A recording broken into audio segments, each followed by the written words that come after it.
Então, meus queridos, minhas queridas, vamos começar aí a nossa conversa, né, de hoje. Nós estamos estudando em O Livro dos Espíritos sobre a infância. Estamos falando na parte 2ª, capítulo 7º, da volta do espírito à vida corporal, só que nós já estamos naquela parte em que o espírito já mergulhou no corpo de carne.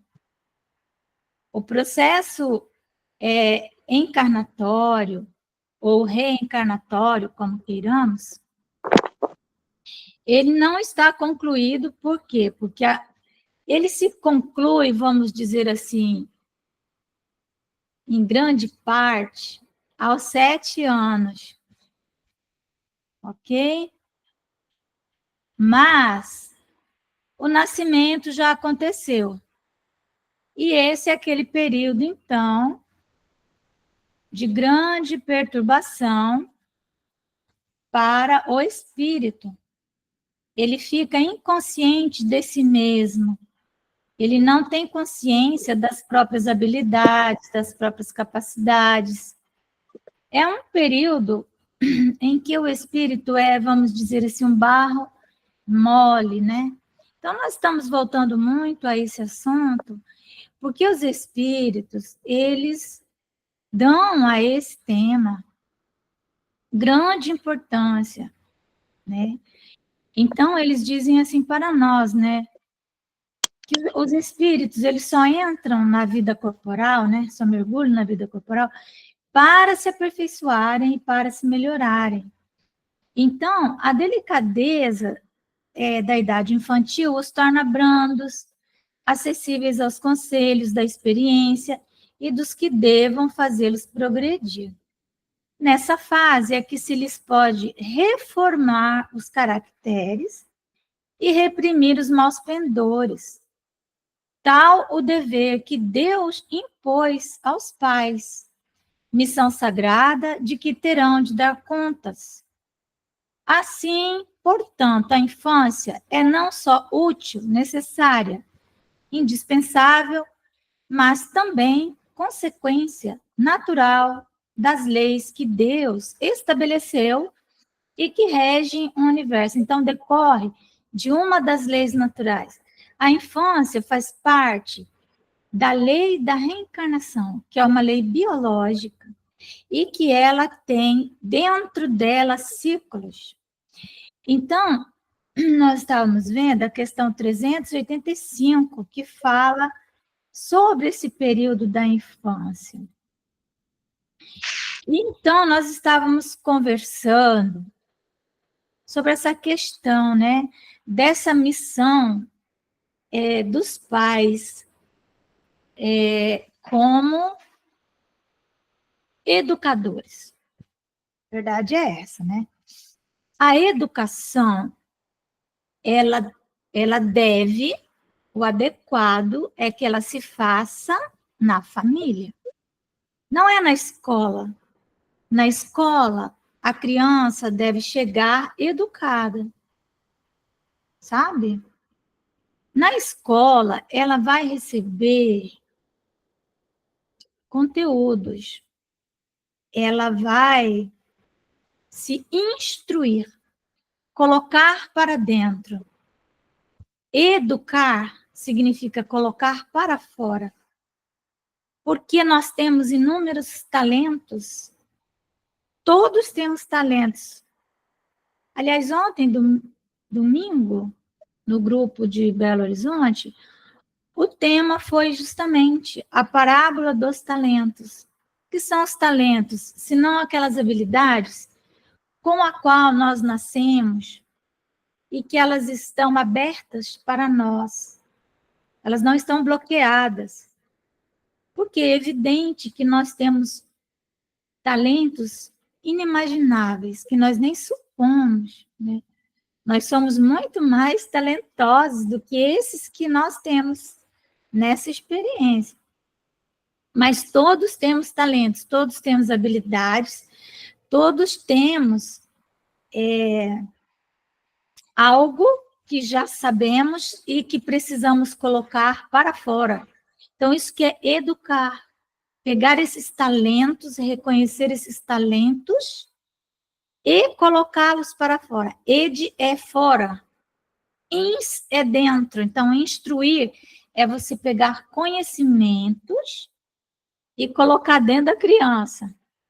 Que aí ela vai somar essa instrução com a educação.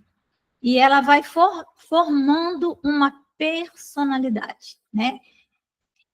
Então, a missão dos pais é essa, educar os filhos, certo? Menos do que instruir, é mais educar.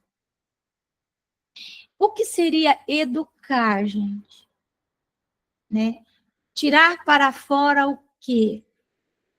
Tirar para fora talentos que auxiliem a criança a ter condutas adequadas para atingir objetivos bem específicos. Certo? Então, hoje, na humanidade, existe já um padrão civilizatório. A noção de certo e de errado, ele está padronizado numa linha que abrange toda a Terra. Então, o padrão civilizatório, ele serve para todos.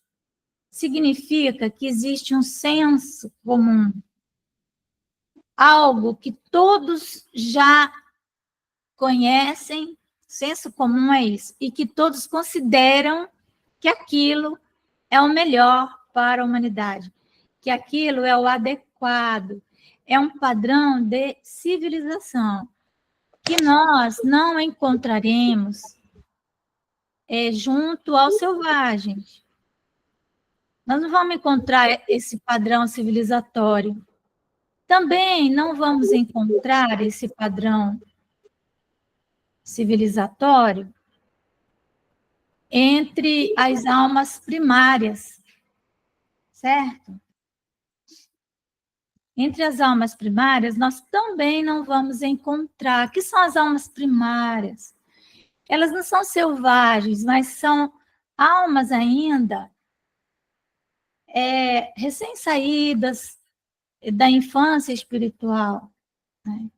Então, elas não conseguem entender muito esses padrões, mas a convivência delas, né, na civilização vai auxiliando-as a também se tornarem pessoas cujas condutas vão sendo mais ajustadas àquilo que a sociedade espera delas. Então, dentro disso, que cabe aos pais ensinar essas condutas com um objetivo específico. Qual é o objetivo? Atingir esse padrão de civilidade, né? De educação, de como você reconhece os próprios direitos e usufrui deles, e como você também cumpre os seus deveres. Cabe aos pais levar as crianças à ideia de que liberdade está associada à responsabilidade. No entanto, é evidente que esses pais não são educados, também não foram, né? Se eles também não têm noções mínimas de civilidade, é evidente que essa infância sofrerá grande prejuízo. A não ser que seja já um espírito muito nobre e que ele traga consigo esses padrões habilitados e desbloqueados.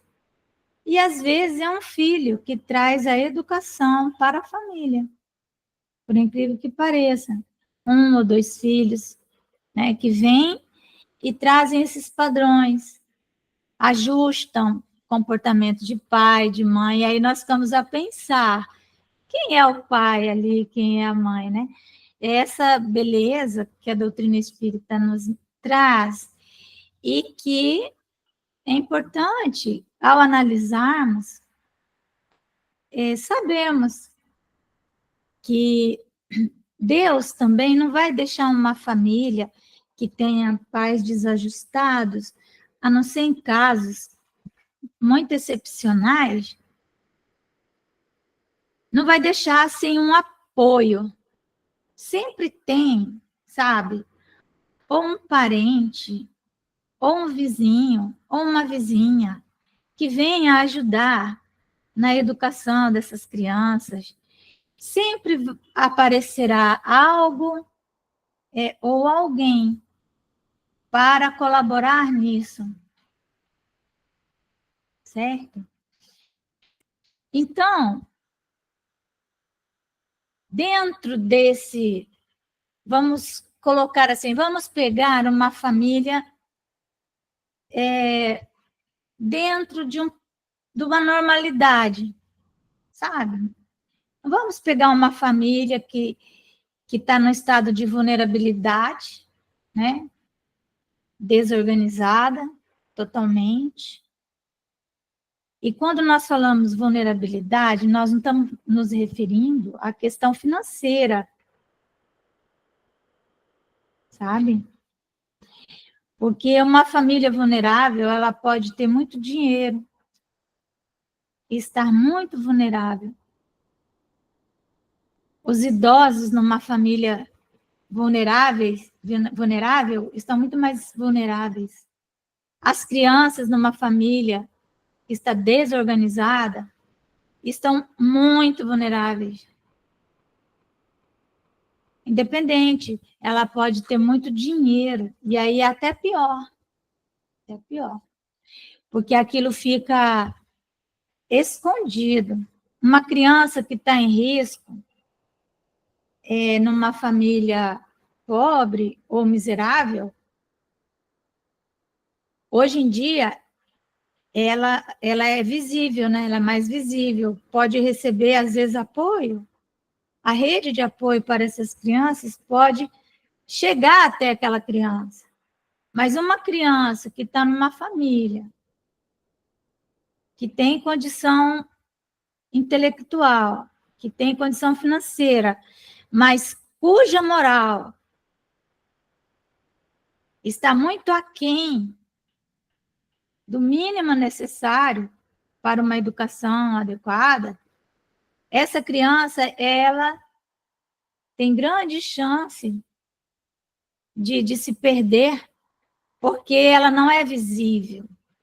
Ela vai estudar em escolas caríssimas, não é? O motorista vai levar, vai buscar. Às vezes ela quer um animalzinho, não pode, o pessoal não dá, não deixa. Quanta coisa. A mãe pode ser muito vaidosa, ou a mãe pode ser também aquela dona de casa, apesar de ter dinheiro e tudo, mas ser estressada, e enfim. Então, essa questão que nós vivemos ainda nesse mundo de provas e expiações, ela independe do contexto econômico. Não é apenas o contexto econômico, são vários fatores. Dentro de uma normalidade, nós vamos encontrar os pais. Que seriam os pais na família? Eles são os mestres, eles são os modelos das crianças. Mas lembram que nós conversamos que a criança de 1920, 1930, ela era educada pela mãe, né? pela mãe. 1950, ela já passou a ser educada pela babá, pela babá. 1970, pela avó. Pela avó. 1980 para frente, pela escolinha, creche. Então, a mãe foi sendo substituída.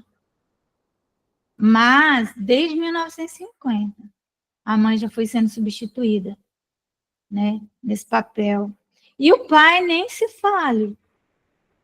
Né, nem se fale. Então, só que, independentemente disso, são eles, a mãe e o pai, que são os mestres e são os modelos. E isso durante um longo período. Eles são paradigmas de comportamento. A criança, ela fica observando o pai e observando a mãe.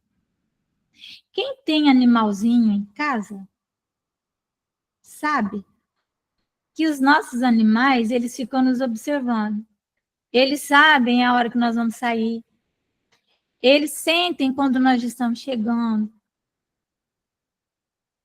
Eles sentem a nossa vibração quando chegamos, se nós estamos nervosos, tá, se não está, né?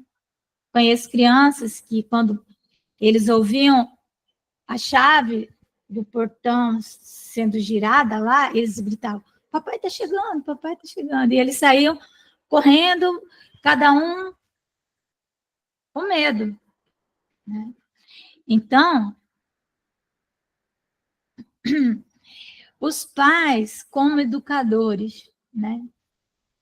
Então, se o pai e a mãe, eles são mestres, os filhos são discípulos. Eles vão aprender aquilo que lhes for passado. Aí nós vamos pensar, né? Qual é o objetivo quando nós falamos que a tarefa dos pais é ensinar condutas adequadas, com objetivos específicos? Quais seriam esses objetivos dos pais para com os filhos, né? Então, nessa nossa vida de relação, nós podemos dizer, na rotina, na vida do cotidiano, que pais e mães temos, com relação aos filhos, basicamente,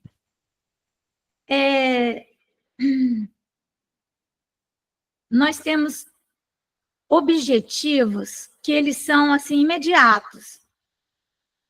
Eu quero que essa coisa aconteça agora, né?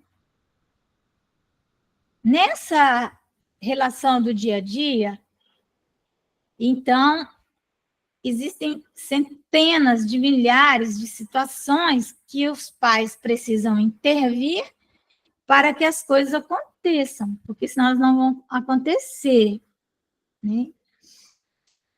E é justamente no dia a dia, na rotina, naquilo que nós vamos chamar de objetivos imediatos, que você precisa alcançar agora. Nesse minuto, teu filho está fazendo uma birra, você tem que alcançar, tem que parar com aquela birra, né?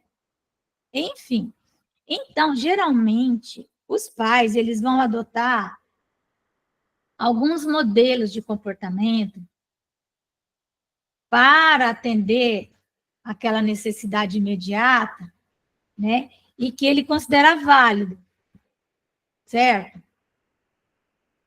Para ele, pai, aquilo não pode ser feito, não deve ser feito, ou deve ser feito, e então ele precisa atingir esse objetivo. Como que ele vai agir? É o objetivo ali na hora, imediata, né? Então, por exemplo, a criança precisa se vestir, tomou banho, está sem roupa, e ela fica andando sem roupa. Aí tem que se vestir. Aí eu tenho um amigo que ele era bancário, ele tinha um filho, o primeiro filho. E aí a esposa ligava para ele vir em casa para fazer o filho colocar uma cueca, que ela não conseguia. E aí diz que ele chegava em casa e era aquela guerra. Coloca cueca, não coloca cueca, sabe? Isso é um objetivo imediato. Então, vista-se já, agora. Você tem que se vestir. Entendeu que é um objetivo imediato? Agora nós vamos para a escola. A criança não quer ir para a escola, mas fazer birra. Objetivo imediato, tem que ir para a escola. Outra questão. Chega de televisão, agora não é televisão mais, né? Agora é celular. Vocês sabiam que tem um aplicativo, né? Que você coloca e a mãe consegue controlar. Ela consegue controlar o tipo de aplicativo que o filho acessa, a idade, né? Tem as idades, e também o tempo e os horários. Só que tem criança que quando você faz isso, né, a casa cai. Aí, mas é um objetivo imediato, né? Nada de doce, né? Não vai comer doce. Desce daí, a criança está em cima da mesa. Objetivo imediato. Tá jogando bola, já quebrou a vidraça do vizinho, já quebrou as coisas dentro de casa. Esse filme que você está assistindo não é bom. Você tem tarefa hoje? Eu recebi aqui, porque agora também as escolas mandam para os pais, né? As agendas. Nossa, mãe. Aí tem que fazer a lição. Aí a criança está com lápis, começa a riscar a parede. Conheço uma senhora, ela já faleceu. E ela falava com muito orgulho que ela morou numa casa, ela tinha só 2 filhos, um menino e uma menina. Ela morou numa casa anos, e quando ela saiu, ela não precisou pintar a casa, de tão limpa que estava as paredes.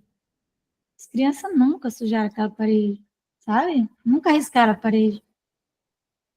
Aí outra coisa que é comum, né? Chega o titio, chega a vovó, aí vai lá, fala bom dia pro titio, beija a vovó, abraça a vovó. Eu já avisei aqui em casa. Se vocês mandarem mais uma vez os meus netos vir me abraçar, vir me beijar, nós vamos brigar feio, já falei. Gente, para com isso, né? Coisa bobagem. Olha, você tem que ser bonzinho. Tá, e ele vai ser bonzinho porque você falou, né? Aí tu entra, o quarto tá aquela bagunça. Arruma o quarto. Hoje não tem mais bicicleta. Acabou a bicicleta hoje. Não bate a porta. Joga chiclete. Já viu o que tá falando a criança? Não, não, não. Aí, ou faz o que eu mandei. Aí a criança, por quê? Aí você fala, porque eu quero.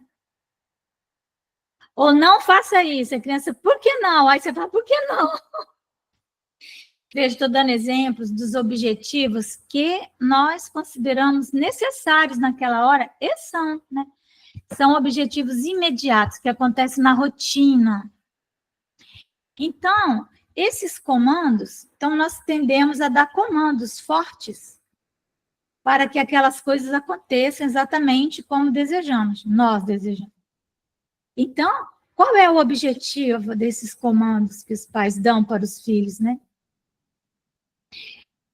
O objetivo é criar um padrão de comportamento para o filho, não é?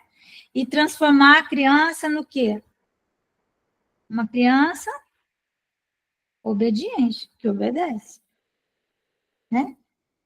Esse que é o objetivo. Nossa, que criança obediente. Podia falar assim, que brasazinha, né? Brasinha encoberta, né? Alguns. Então, tentar, né? Passar um padrão adequado de comportamento não está errado. E é nosso dever quanto pais. E nós aqui já foi nossa fase, mas tem outros pais por aí que podem ouvir o que nós estamos falando.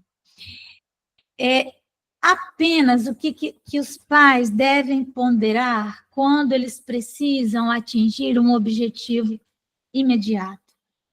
Por exemplo, a criança não quer tomar banho. E ele quer que a criança tome banho. Como que eu vou agir? Né? Então, o que o pai tem que ponderar? Porque nós temos dois objetivos com os nossos filhos. São esses que acontecem ali na rotina, no dia a dia, são o que nós chamamos imediatos.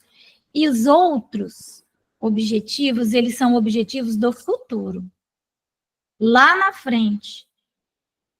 Então, quando nós atingimos um objetivo imediato, conseguimos que a criança pare de chorar, engula o choro, cale a boca, respeite os mais velhos. Quando nós conseguimos esses objetivos, nós temos que ponderar se a forma pela qual nós atingimos aquele objetivo não vai comprometer os objetivos futuros que nós temos para os nossos filhos.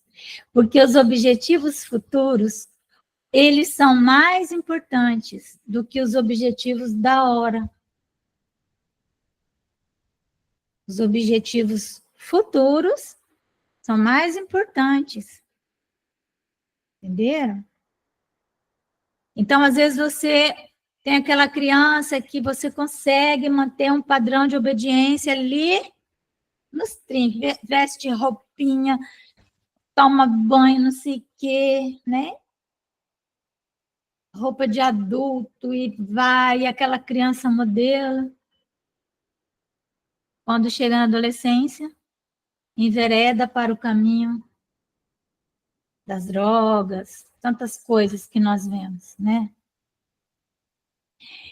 Então, os pais, além deles terem esse dever, né, de ensinar o comportamento mais adequado, eles também precisam pensar que é dever dos pais agir como facilitadores de conquistas de valor intrínseco, de valor real para uma vida de qualidade. Ele tem que ajudar o filho no objetivo futuro a quê? O que você quer para o seu filho? Você quer que ele seja uma pessoa que tenha uma excelente profissão, que ganhe muito dinheiro, que seja respeitado, tenha muito poder? É esse teu objetivo? Ou teu objetivo é que ele se torne um homem de bem? E tem isso, né? Tem que saber também o que essa família deseja. Nós já sabemos que o Espiritismo nos convoca a encaminharmos nossas crianças e os nossos jovens na direção do bem. Isso que é educar. Orientar na direção do bem. O que é orientar, né? Oriente. O Oriente é onde o sol nasce, é onde está a luz. É leste, né? O leste. Quando você sabe onde é o Oriente, onde nasce a luz, onde está a luz, você sabe onde está o norte.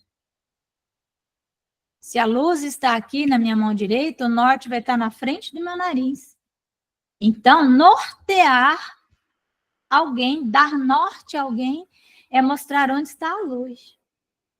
É orientar, isso que significa oriente, onde o sol nasce. Então, como mestre modelo, os pais precisarão desenvolver as habilidades que o filho já tem. as capacidades que todos trazemos, os talentos que ele já tem, que vão torná-lo um adulto que esteja em paz consigo mesmo e em paz com a vida.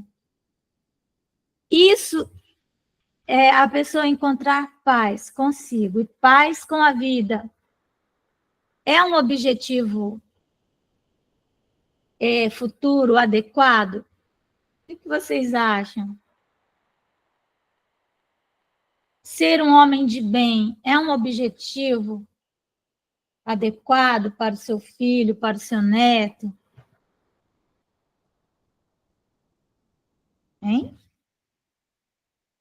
Para que ele esteja em paz consigo mesmo e com a vida, o que ele tem que alcançar quando se tornar um adulto? O que muitos adultos não conseguiram. Por exemplo, autocontrole. Ter controle sobre as suas sensações. Sensações são coisas difíceis de controlar. Sensação de raiva. Mas você pode aprender a como se comportar quando você tem um acesso de raiva, uma crise de raiva. Né? Também o caráter. O que significa caráter? Caráter significa uma marca, sabe? A marca da pessoa. Aquilo que identifica a pessoa. Caractere, podemos dizer assim, né? Caractere é uma letra, né? Formar caracteres, formar marcas. Tem pessoas que nascem e elas não têm caráter. Elas já não têm, elas nascem sem caráter. Aquelas almas que não têm uma marca do bem delas. São sem caráter. Existe. Mas é possível fazer alguma coisa por essa alma? Mesmo ela não tendo caráter? Olha, se nós soubermos agir adequadamente lá nas situações da rotina, é muito provável que consigamos moldar uma personalidade que consiga,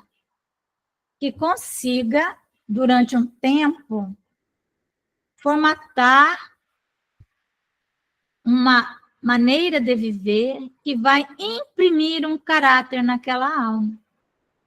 Então, o que nós vamos querer? Que essa criança, ao se tornar um adulto, seja um adulto que tenha autocontrole. Nós não vamos exigir autocontrole na criança, nós vamos exigir no adulto. Que ele tenha caráter, uma conduta regular. Que não ser regular significa que não seja uma hora está lá em cima, outra hora está lá embaixo, que ela tenha uma certa regularidade, que não haja mudanças repentinas, que ela consiga desenvolver o senso de forma boa, né? Os 5 sentidos, que ela consiga desenvolver o bom senso para conseguir fazer escolhas adequadas. Também que nós vamos desejar para esse adulto que ele desenvolva em si empatia pelos seres. Qualquer ser, que empatia é conseguir se colocar no lugar do outro. Isso que é empatia. Então, como nós vamos conseguir isso? Né? Autodisciplina. Porque disciplina, você pode disciplinar, você pode pegar uma criança e obrigar ela a entrar nessa regra, nessa. Mas quando ela se liberta, ela não tem autodisciplina, ela não consegue se autodisciplinar. E, principalmente, autoestima, gostar de si mesmo. Então, isso que eu falei, são os nossos objetivos lá na frente. E esses objetivos lá na frente, eles podem entrar em conflito com aquela hora que nós temos que fazer a criança tomar banho, comer, não é? Como é que nós vamos fazer? Muitas vezes, para nós alcançarmos esse objetivo imediato, nós comprometemos objetivos futuros. Porque a metodologia que usamos é inadequada. É muito comum usarmos de violência. E não estou dizendo de violência física, mas é comum também. Esse meu amigo, ele chegava, o menino estava sem cueca e ele espancava o menino até ele vestir a cueca, aí ele vestia. Entendeu? E então, né? Ou a violência moral, o sarcasmo, muitas vezes, que nós usamos, metáforas que criança não entende. Então, nós vamos pensar nos tipos de relações que existem entre pais e entre filhos. Né? Nós vamos ver que existem aquelas relações familiares mesmo, às vezes. Mas que é uma relação senhor-escravo, né? Eu sou senhor e você é meu escravo, você vai fazer tudo que eu mandar. Então, essa relação senhor-escravo, que é uma relação de cima para baixo, ela é muito, ela ajuda muito nos objetivos imediatos, de tomar banho, de vestir a cueca, de ir para a escola, de comer, de pedir bênção para o vovô, de abraçar o titio. Né? Então, ela é facílima de você atingir quando você, não é? Olhou assim, a criança já leu seu olhar e ela vai fazer daquele modelo ali que você está fazendo, né? Só que ela atinge com facilidade esses objetivos nossos que acontecem na rotina, no dia a dia. Porém, essa relação senhor-escravo, ela compromete muito os objetivos futuros, porque é quase impossível que na fase que a criança precisa fortalecer o vínculo com o pai e com a mãe, ela está sendo, vamos dizer assim, oprimida, não é? Então, ele compromete os objetivos futuros, essa relação. Outro tipo de relação é uma relação de indiferença. E tanto faz, a criança vira a casa dos avesso, quebra tudo, tal, faz o que quer. A mãe não fala nada, o pai menos ainda, tão cansado, não quer nem saber nada. Arruma um monte de funcionário para ir arrumando as bagunças e pronto. Chama-se indiferença. Essa não atinge objetivo nenhum, nem imediato e nem futuro. Sabe? Essa aí não atinge. Se a alma for uma alma nobre, ela vai se educar por si mesma. Se a outra tiver sorte de ter um vizinho, alguém, um coleguinha, tem diferente. Tem também aquele pai e mãe que são super protetores. Então, a criança não faz nada. A criança, ela vive cheia de medo. Está sempre com medo. Sempre com medo. A mãe fala, não, vai, não pega isso. Não, olha, vai lá fora. Olha, tem um bicho-papão lá que come criança, não sei o quê. Então, vai e faz. A criança vai fazer alguma coisa, a mãe corre na frente e faz. Eu conheço um caso também, uma senhora que ela tirava a casca da laranja, cortava em pedacinho, põe no coisa e dava um garfinho para a criança comer, né? E também tirava a casca da maçã, sabe? Cortava a maçã, punha sentadinha bonitinha para comer.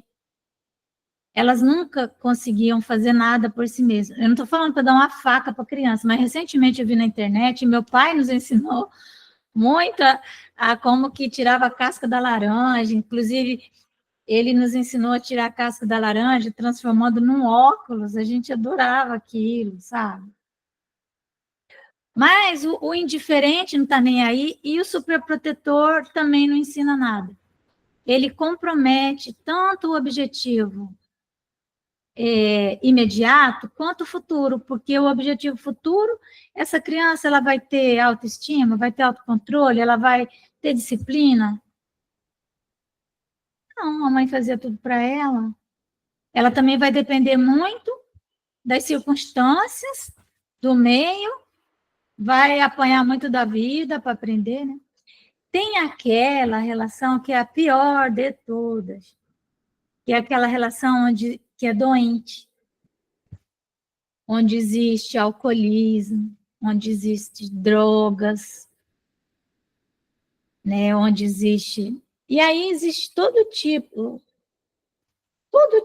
de doença, a sexualidade fica exposta, né? É uma relação doente. Essa daí compromete tudo. A alma tem que ser muito nobre para ela conseguir se sair bem, sabe?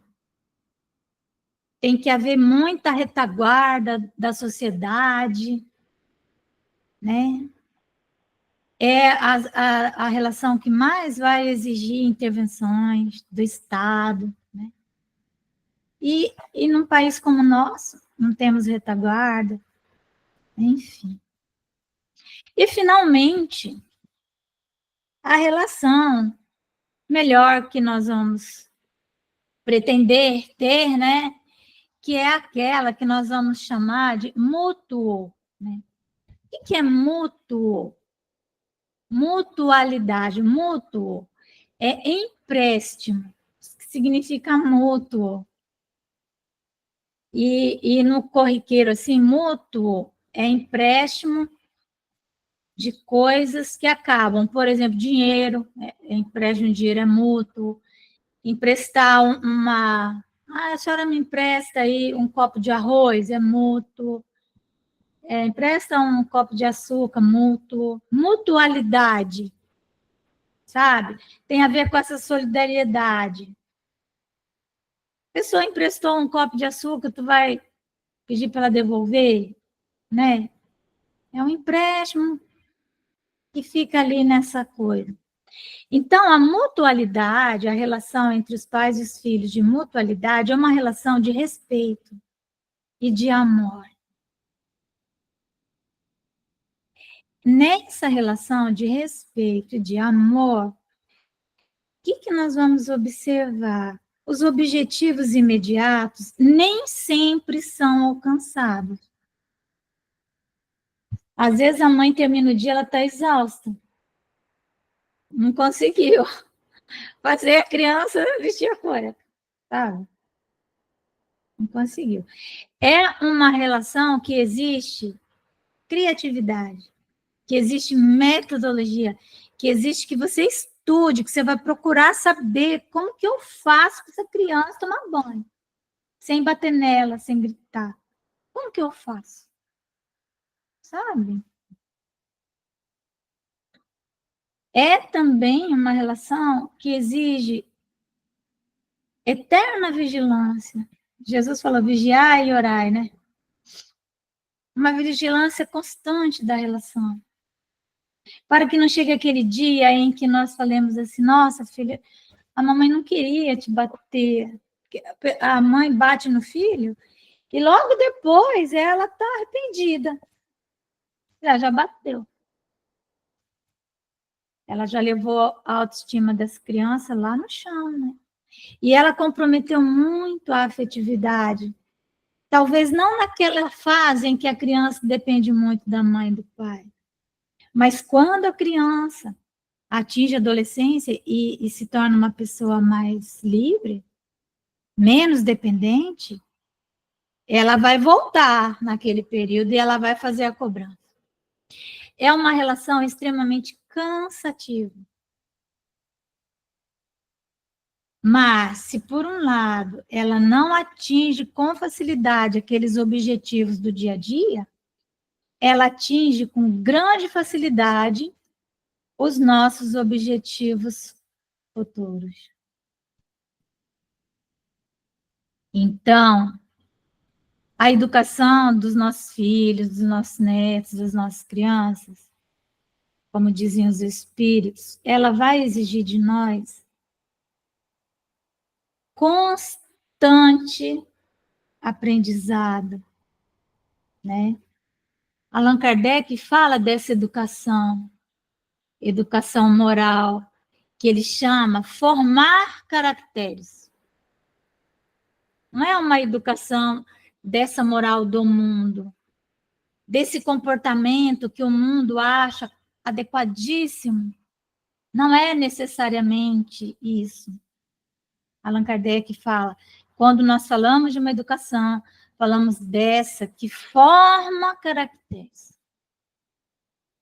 que transforma o ser num homem de bem.